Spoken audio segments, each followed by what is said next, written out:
YS Jagan గారు జైల్లో ఉన్నప్పుడు ఆ లెగసీని, ఆ వారసత్వాన్ని, ఆ పొలిటికల్ బజ్ని క్రియేట్ చేయడానికి ఖచ్చితంగా భారతి గారు పాదయాత్ర చేస్తారని చెప్పి అందరూ అనుకున్నారు. మీడియాలో ఉన్న మేము కూడా అనుకున్నాం. కానీ సడన్గా షర్మిల గారు తెర మీదకి వచ్చారు, పాదయాత్ర చేశారు. ఇది ఎలా సాధ్యం? అసలు దీని వెనక ఏం జరిగింది? సాధ్యమేం లేదు.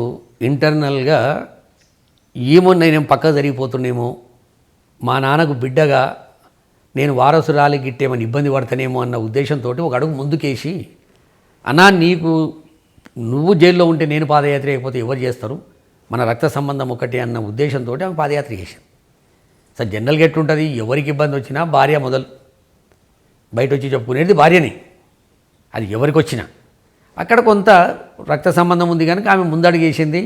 సరే వాళ్ళు ఒప్పుకుంటే చేసిందా, ఈమంతలేమని అడ్వాన్స్గా వచ్చిందా అనేది అది నగ్న సత్యం. అందరికి నేను ఆల్రెడీ చెప్పింది. నేను అక్కడ మొదలు విజయమ్మ గారు అనుకుర్రు, తర్వాత భారతమ్మ గారు అనుకుర్రు. అది నిర్ణయం కాకముందే ఏమి బయటకు వచ్చి అనౌన్స్ చేసింది, నేనే పాదయాత్ర చేస్తున్నా, నా భర్త అనిల్ కుమార్కి కూడా తెలియదు, ఇంకా ఆయనకు చెప్పకుండానే ఈ సాహసోపేతమైనటువంటి నిర్ణయం తీసుకున్నా అని ఎవరో జైలు కాడ గొట్టాలు పెడితే వాళ్ళందరికీ చెప్పింది. ఇక అట్నే అన్నగా సరే చెల్లెలు చేస్తానని కనుక చేస్తా, అప్పుడు ఈమె మనసులో ఏముందో మనకు తెలియదు కదా, అందుకు సరే ముందుకు పోదామనే ఆలోచనతో ఆయన కూడా ఓకే అన్నట్టు. కానీ నిజం మాట్లాడుకుంటే పార్టీకి చాలా పెద్ద ఎసెట్ షర్మిల గారి పాదయాత్ర. ఒక్కటండి, జగన్మోహన్ రెడ్డి గారికి జైల్లో ఉన్నప్పుడు ఒక కార్యకర్త నుంచి అందరూ పెద్ద అసెట్టే.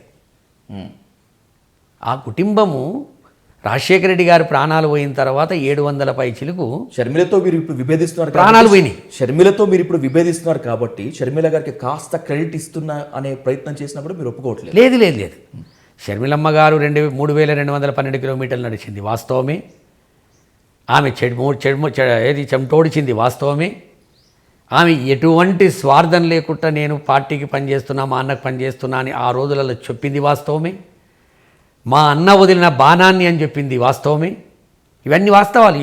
నేను కప్పిపుచ్చినంత మాత్రాన, నేను తక్కువ చేసి చెప్పినంత మాత్రాన ఆమె క్రెడిబిలిటీ తగ్గదు. ఎగ్జాక్ట్లీ. న్యాయసంటోడు పాదయాత్ర చేస్తే నేను జగన్ రెడ్డి గారి పాదయాత్ర చేసినా అని చెప్పుకోవచ్చు. నువ్వు రక్త సంబంధం, ఒక్క కడుపులో పుట్టినటువంటి బిడ్డవు, నీ బాధ్యత, ఆ బాధ్యతను కూడా ఇలా క్లెయిమ్ చేసుకుంటావు చూడు, నువ్వు బాధ్యత రహిత్యంగా ఉన్నట్టు లెక్క.